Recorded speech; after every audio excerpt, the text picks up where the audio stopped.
All right, this one happened in 1998. Bob Hope, probably one of the funniest false death announcements in the history of celebrity life. What are you talking about? Okay, the Associated Press accidentally posted a prepared obituary for Bob Hope in 1998. The mistake traveled so far that Congressman Bob Stump announced Hope's death on the floor of the U.S. House of Representatives live on C-SPAN. Hope's daughter then explained that her 95-year-old father was very much alive and at home eating breakfast. He lived another 5 years. The thing about Hope is, for the majority of his career, starting in World War II, then Korea, then Vietnam, he would do these USO tours. So he was too old to serve. So he would bring a starlet, a musician, he would do comedy, and he would go to these crazy outposts to celebrate the troops and entertain the troops. So I'm sure once they thought, oh my God, we got to talk about this in Congress. He's an American hero. He's actually a hero. And so it made it to the floor. And of course, he was just enjoying Eggs Benedict. What happens when the trusted voice on the radio tells you something catastrophic just happened and it's completely wrong? How did this happen? And why does it happen? Still in an era that we live in with so much data to rely on and access to it. You want a couple more? Yeah. Well, okay. Please hit me. By the way, I'm Mike Wixson. That right there is Jim Lang, and we are talking about false announcements in the media, which has become very, very common. And after you run them down, I'll tell you why. Okay. All right. Here, and also in an era of AI, you can be convinced of false announcement pretty easy. Absolutely. But back in 2008, Bloomberg accidentally released a 17-page advance obituary for Jobs. It was quickly retracted, but not before spreading around the world. Jobs subsequently had fun with the mistake, displaying a variation. From Apple. Yeah. Now, Steve was Jobs. he not sick with cancer at the time? He hadn't even announced it, and he used the line, reports of my death are greatly exaggerated. Thank you, Mark Twain. Yeah, Mark Twain did that one. And he used that he actually died in 2011, so he might have been sick at the time. There's also the Morgan Freeman one. Oh, my God. Which was on Twitter/X, and he responded, hey, guys, I'm at home eating chicken. I'm good. I'm eating chicken. That was like 12 years ago. You imagine that feeling? It's so.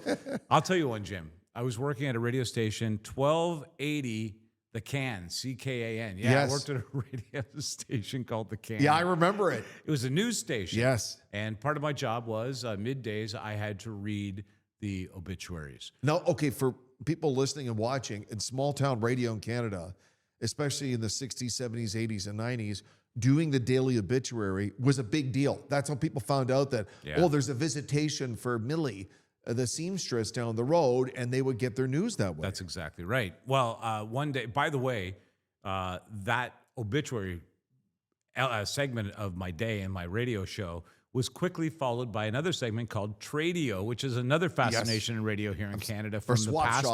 Swap shop, where people could come on the radio and they could trade. They would trade what they had. I got a lawnmower. Yeah. It's a Briggs & Stratton 3 horsepower. Right. I'm looking for a canoe. Yeah, preferably wood, but fiberglass is okay. Oddly, the phone would ring. Yes. And so one day I finished the obituaries and I get into Tradio and the phone. The phone goes, and I'm excited in the small town. The Can, I don't know if it was called The Can. The Can. 1280 CKAN, you're on the radio. And the guy goes, I'm not dead. I said, pardon me? He said, I'm not dead. Before you said on the show that I was dead. I'm not. I'm out of the hospital and I'm feeling much better. And I was horrified that I had announced this man's death. I think it might have been a name in common, but he caught it. And anyway, I apologized to him and he said, well, that's all right. So I'm looking for a washer and dryer. He got right into Tradio right away. It's time to start trading. Yeah, man. I need something. I'm alive. Let's trade. Some of the other ones from the past, Dick Cheney in 2003. CNN accidentally exposed advance obituary pages for several living public figures, including Cheney. Oddly enough, years later, he shot a guy he was hunting with by accident, and the guy he shot apologized to Cheney. Boy, you know that you are in the triumvirate of evil when you get shot and you apologize to the guy shooting you. Remember that story? I do, man. I don't know who gave him a weapon in the first place. Poor Pope John Paul II, 3 times. Guinness actually credits him as the person with the most premature media Come on, obituaries. really? Yeah, He 1980. was legitimately shot, though. They implied that that's right. They implied that he died after his 1981 assassination attempt. And then in 2003, another one surfaced, and Fox News prematurely reported his death in 2005, shortly before he actually died. So, Fidel Castro, Britney Spears, and Justin Timberlake apparently both died in tandem. And of course, I don't know. I'll be honest with you. Abe Vigoda must be the king of being dead while alive. So for people who don't know, Abe Vigoda was a guy named Fish and Barney Miller. He was the best. And he was Tessio in The Godfather. Yeah. And even when he was in his 30s, he looked like he was in his 50s. Kind of frumpy and like stooped over. Yeah. He always looked old. Yeah, he played the part well of all of the characters that he did, and they were all old guys. So, okay, people mistakenly referred to the Godfather actor as dead in 1982. Years later, another report called him the late Abe Vigoda. It became such a running cultural joke that websites were eventually devoted to answering whether Vigoda was alive or dead. So here's why. I know you're dying to know. Unfortunately, at 94, he died in 2016. It's the smartphone and it's social media. When we were coming up in the business, we were taught more than anything, be right before being first. Yeah.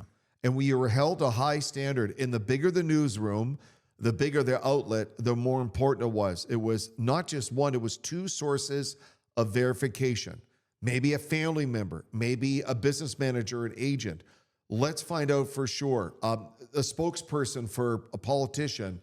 And then there was a tasteful obit. Now, with the onset of social media and people becoming influencers, it's let's be first.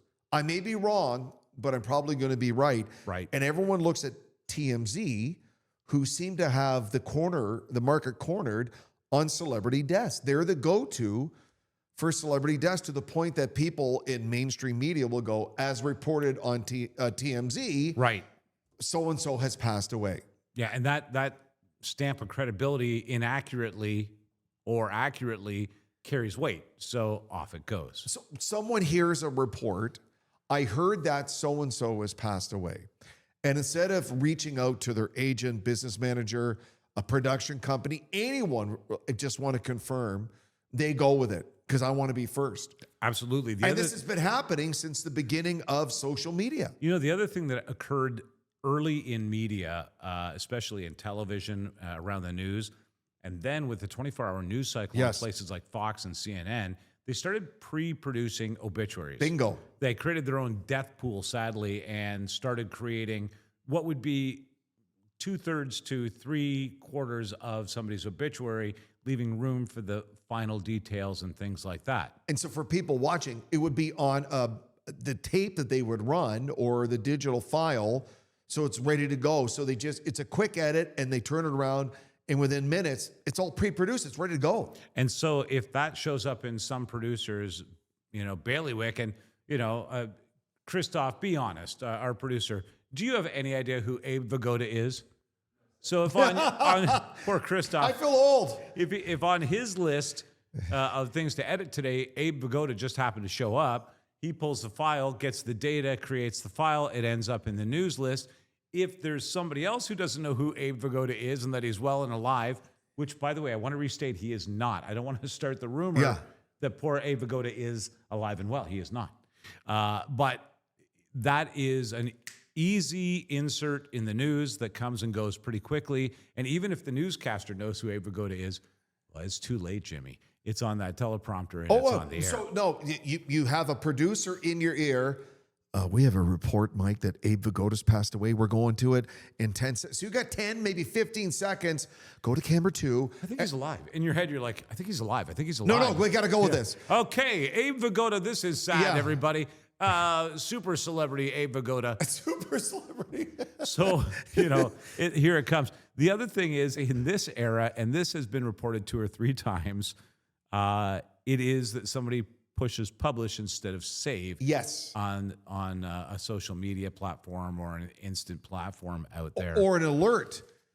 Now, to me, the most famous is a few years ago in 2018, they got the Amber Alert in Hawaii that said, incoming ballistic missile, this is not a drill. It took more than 38 minutes to correct the mistake. The employee sending the alert believed the threat was real. So for people don't realize, if a ballistic missile is shot from North Korea or China or Russia, it would be on the Pacific coast in about 40 minutes. It would be in Hawaii at half that time. It's the middle of the Pacific Ocean. People thought it was the end. The sheer numbers of civilians that received this at the same time was literally potentially catastrophic. Right. Another one, Radio Caroline in 2026, a staff member discovers the radio station's pre-recorded royal death announcements and plays them. Oh. The king is alive. The station apologizes 30 minutes later, and Ofcom receives only 2 complaints. Ofcom, by the way, is the it's like CRTC or the what is it in the States? FCC. The FCC. They're finding us as we speak. So that was a big one. Radio Caroline, a legitimized former pirate radio station. Yes. On a ship anchored off the coast of England. Yeah. Because it's technically in international waters. It was. I don't know if it is anymore. It was for years. Yeah, and it was, honestly, it was one of the best sources for news during really, really trying times for the British. The other one that's terrifying, and I think as somebody who lived in Ontario. Oh, especially Southern Ontario. Oh, my good God. When Pickering set an alert. Yes. And that was, once again, early days of getting these Amber Alerts and the warnings. This is 2020, 6 years ago. We're just adapting to them. And it was terrifying. Everybody receives an emergency alert in Ontario in the southern area around, and it was sent accidentally after an employee believed they were operating in a training environment. So they were live. They thought it was internal. Yeah. I've said the F word live on the radio because of that before. Now, the Pickering nuclear plant is the biggest nuclear energy facility in the country, and it is, 35, 40 kilometers from downtown Toronto. So if something ever happened there, the fallout, the danger of it would be catastrophic. Almost 2 hours later, a retraction was sent. Almost 2 hours later. We stood around for 2 hours waiting for us to turn into Homer Simpson. So, the other one I think that really this begins with, and it was totally unintentional, it was meant to be entertaining, was War of the Worlds. And I think, when that happened, it kind of gave humanity an indication, Jim, that we are easily, our brains are easily infiltrated with information that is given to us via broadcast. So in 1938, Orson Welles, before he did all his huge movies, before he became an icon, did a radio broadcast of the War of the Worlds. Now, at the time in the mid-late 1930s, pre-TV, people got everything from their local radio. Absolutely. So you had your news announcements, then you had shows. Some of them were done live in studio. Drama, comedy, information, entertainment. Mm-hmm. And he starts reading this War of the Worlds broadcast in 1938, and people were getting in their vehicles and running for the hills, going to farmland, thinking this is it. It's over. Yeah, he created panic in the streets. And okay, so now, where are these false announcements? Why are we talking about them? Well, for a lot of reasons, Jim. Over the last 4 or 5 weeks alone, the number of false information releases that have had to be deflated by various agencies, various news outlets, it is on the groundswell at the moment, in my opinion, because of AI. Here's even more.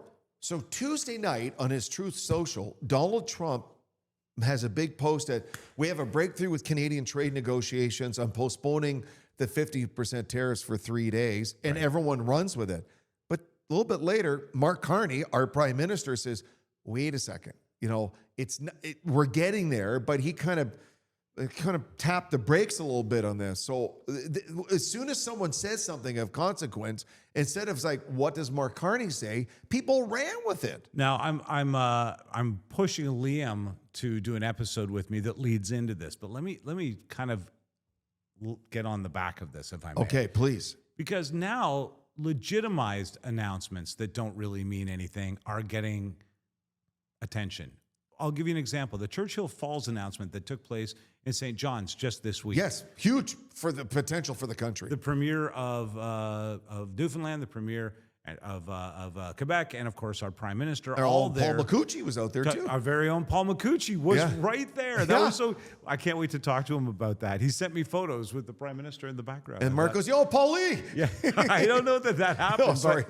But, I don't know if we're supposed to talk about that. But having said that, that announcement was very interesting. Absolutely. I watched it and I thought, okay, here is a solution. Now, I think about 2 years ago, we had another memorandum of understanding about this Churchill Falls. I guess that's gone. Now we have a new agreement in place, and they get on to appear in St. John's. And the Premier of Quebec has no idea about the numbers that the Newfoundland Premier is talking about, and the Prime Minister is calling it a new national project. This is a big deal, but nobody seems to know anybody. And the reason for it is they don't have a deal. They have a developing memorandum of understanding, which has become a go-to phrase in Canadian politics in the last 12 months, let's be honest. So while we made errors in the past that were grievous, it seems like now we're making intentional omissions in announcements that are grievous. For example, saying, by the way, this is not a binding agreement. We just thought we'd come out here to the pier together. Well, look at the submarine deal. We actually haven't finalized the cost, the payment, and the number of subs. They plan on buying 12 submarines, the TKMS, 212 CDs, and everything that goes with it. But it's very possible they say, we did the numbers. We're going to buy 10. We're going to buy 8. Or we're going to buy, we don't know the number yet until they actually sign the deal with the company and make the official real announcement. I also think it's an era where we don't care if we make a mistake. I don't know if you've watched any of our shows. When we make an error, it'll either show up at some point in another episode. We'll talk about it. I've eaten crow a few times on things I've said here, but not very often out there do you hear anybody say, our mistake. It's always set aside in a part of the discussion or in some legal manner hidden away. Rarely do people come out and say, know what, we made an announcement that we were doing this. Let me be clear now. This is part of the de-evolution of media, news information, and society in general. People will post something about something happening in the neighborhood and they just shrug their shoulders. I guess I got it wrong. Instead of saying a mea culpa, you'll see in newspapers that tiny little print. So on an online story, right at the bottom, you're reading it, and there's a tiny little correction. Legally, they corrected it. Yeah. But you have to go all the way down to look for it because otherwise, it's like trying to find the bad ingredient in a ho-ho on the package. Exactly. Right? So that is once upon a time. For a major news outlet to have a correction on the air, in the news, in the print, that was like, ooh, that's a big deal. That has sort of gone away. Yeah. It's for lack of a better terms, Mike, it's clicks. Did you get eyes? Did you get views? Did you get likes? Was it reposted? And then we can make the correction after the fact legally and cover their ass, but not worry because they're trying to be first and be ahead of the game so they can keep making money. That's what it all comes down to. Well, and then false announcements happen in this form too. Jim, let me formally announce on our show today that I am removing myself from the race, the candidates' race for the mayoral position in Toronto. Oh, okay. I'm not running for the mayor of Toronto that's good. Thank anymore. you, Mike. I'm going to just take this moment to announce that. Nobody knew that I was going to run for mayor anyway. What a great way to plug myself. This guy was actually going to run for mayor. So announcements quite often are PR maneuvers as well. Oh yeah. No, and it's become generally accepted that there's going to be announcement on politics, music, entertainment. Tell me something where there isn't an announcement, a press release, something formal, going on a talk show, making an announcement, going on a podcast, doing their own thing on social media. I'm announcing. They'll look down the barrel of their camera, of their phone, and making an announcement about, hey, by the way, I'm going to be going on tour with Christoph and Mike. It's the Power Trio. Yeah. And we're following Russi's lead. New announcement, by the way. Here's our new announcement. Yeah. But that's become the big thing. Jim, quick, a new announcement. Yes. I'm back in the race for mayor of Toronto. Oh, that's good to know. What's your platform? New announcement, Jim. Due to no platform, I'm removing myself from the race for the mayor of Toronto again. Now, So here's further to this conversation. So I'm a big ZZ Top fan, and last year I saw them perform. Obviously, but Jim, never mind. So I got to see Frank Beard, But their original drummer, and Billy Gibbons do their thing. Now, I thought I had read that they were. What? I thought that they were not with us anymore, to be honest with you. No, it was only Dusty Hill at that point. They replaced the bass player, but it was a great concert, and I loved it. And today we have the announcement that, yes, Frank Beard, the only member of the band without a beard, has passed away at 77 after a short stay in hospice. Well, I don't know about that. Yeah. I'm not sure, Jim. Yeah, well, when Billy Gibbons, the band's announcing it, it's true. But this is the problem. So we're like, is this really true? Did he really die? And the family saying he's dead, his bandmate saying he's passed away. And But any minute we'll get a post from his granddaughter saying, I'm eating with him at Denny's right now. So, by the way, all respect to all the members of ZZ Top, and our condolences to the family of Mr. Beard. But you're right. Like, it's hard to... What I like to refer we to automatically don't believe it until we see 4 or 5. So the first thing you do is you search on your social media, so-and-so dead, and looked at, there's 10, 12 sources, really credible people. I guess he's really passed away. Yeah, but what a shame. When initially we took it was such a rare occasion to hear that Prince Charles had passed away or King Charles had passed away. Although he must be in the running as well, because my whole life I've been hearing this guy's dying. Well, he's pushing 80 now. Yeah, but I mean, forever there's been false announcements about the royal family's health and their death. True. And that's true. That happened with the Queen. It's happened with King Charles. But it was a rare occasion where it was so outrageous that we still remember what happened with the nuclear power plant, with Hawaii. Oh. We still remember what happened on Radio Caroline because they were, prominent moments in regular media.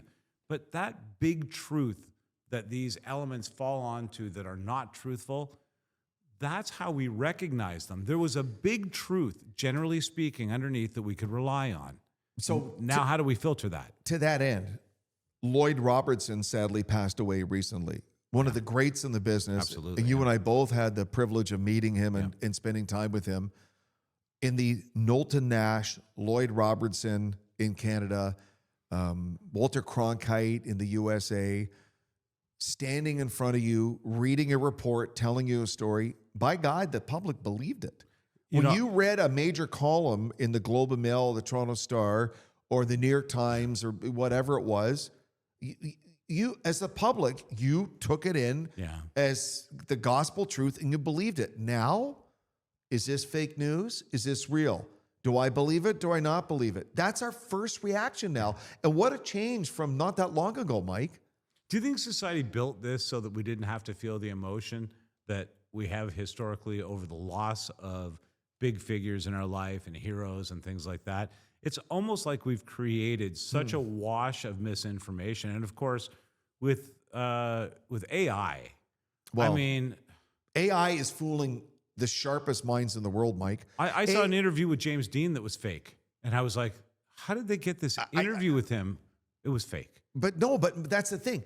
AI, so coming up, we're going to have an interview I did with a cyber security specialist in Canada. Oh, I heard about this. Everybody here's chatting about it. And he said, from our interview, someone with AI can take his voice and use it to make a fake video or fake phone call that you would not be able to tell the difference. That's how good AI is becoming.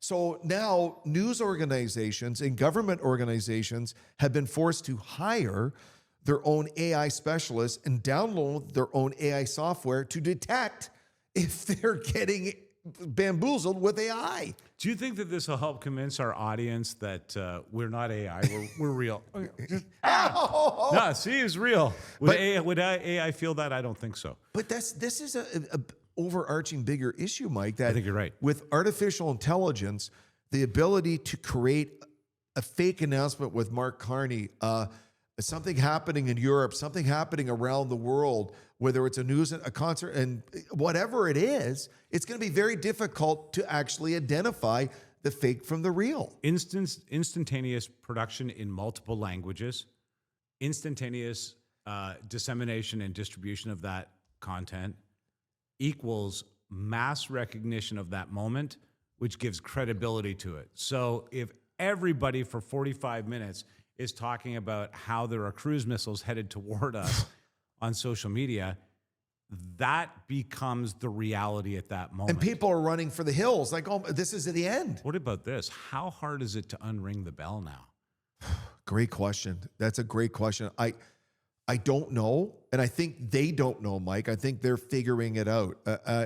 I think about what AI is doing with news now and entertainment. And this past summer, Matt Damon in The Odyssey, one of the big movies of the year, right. With AI, they're using Matt Damon and AI to create fake Odyssey videos.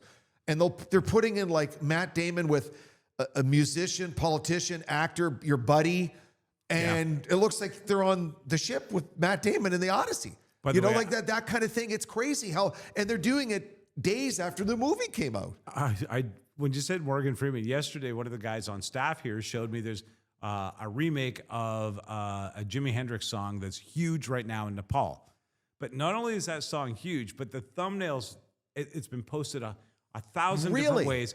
There's a bunch of thumbnails, and all they're doing is making the lead singer look like Morgan Freeman, make him look like this actor, that actor. And Jimi Hendrix, in fact, so they, in marketing this, they're using falsified visuals that are meant to lead you down the path. And by the way, he did a great job, but the use of these characters cannot be legal, you know? And I think about the phone addiction that society has, Mike, and how we can get sucked in.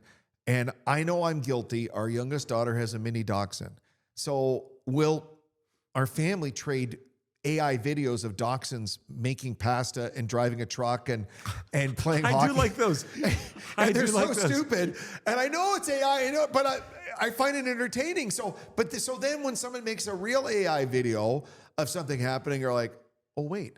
Have you seen the one with the animals just driving around? Oh, yeah, they're shifting gears. And they've got they've been to drive through, and they're going on a road trip. I love that stuff. I know, but the problem is, Jim, it's very convincing. Right. So if we got an announcement, if we saw a video later in the day that there was a funeral for all those animals that they didn't make it after the drive-through, we'd all believe maybe that there was. So that false announcement culture is disappearing because we're so awash in false. Mike, we're being overwhelmed by it. Yeah. Overwhelmed, because back in the day, a false announcement stood out because it didn't happen that often. Because the checks and balances, newsrooms, media organizations, entertainment organizations had enough staff to vet stuff. And as business have taken over and cut personnel, instead of 12 and 16 people in the newsroom in a night shift, there's one. Yeah. One who's scraping all the other news. He's doing everything. Getting it written, pulling the clips, everything. And so mistakes are being made that didn't get made before. I noticed the other day that there is PR automation, AI PR automation, where you can basically put out announcements that go directly to press and to the platforms that look certified and verified by other news sources, and they are completely false. Oh, Mike, I read one from a prominent sports website that is very legitimate, and they did an announcement about a hockey player in the contract, but it was AI written. And in it, they gave them awards and championships they have not received or won. And people are like, wait a sec, did AI write this? Because that guy hasn't won that award. Or what are you doing? And again, so it was done AI.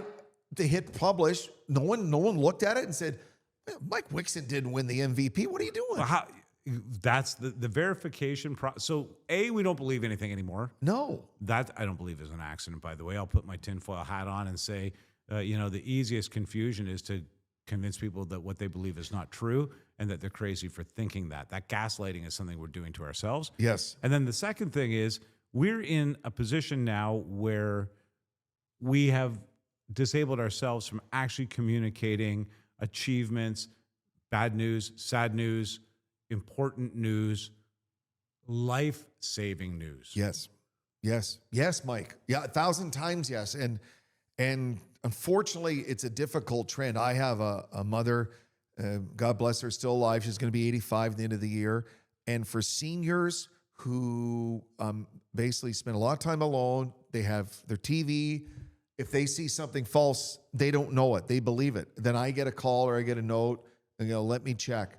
And think about all the seniors around the world who are spend time watching TV or reading news on the internet. Well, they're in the era that if it was said or written or published, it must be true. And it's so funny, Jim, that you talk about the seniors, because I'm just as likely to be the guy to go, holy crap, Jim, look at these frigging cats shifting gears over here. They're going through the drive-through. They're really good in the clutch. Yeah, who trained these cats? Oh my. So it's a difficult thing we're dealing with in society, Mike, because it's getting more and more pervasive, that false announcement politically, especially during an election.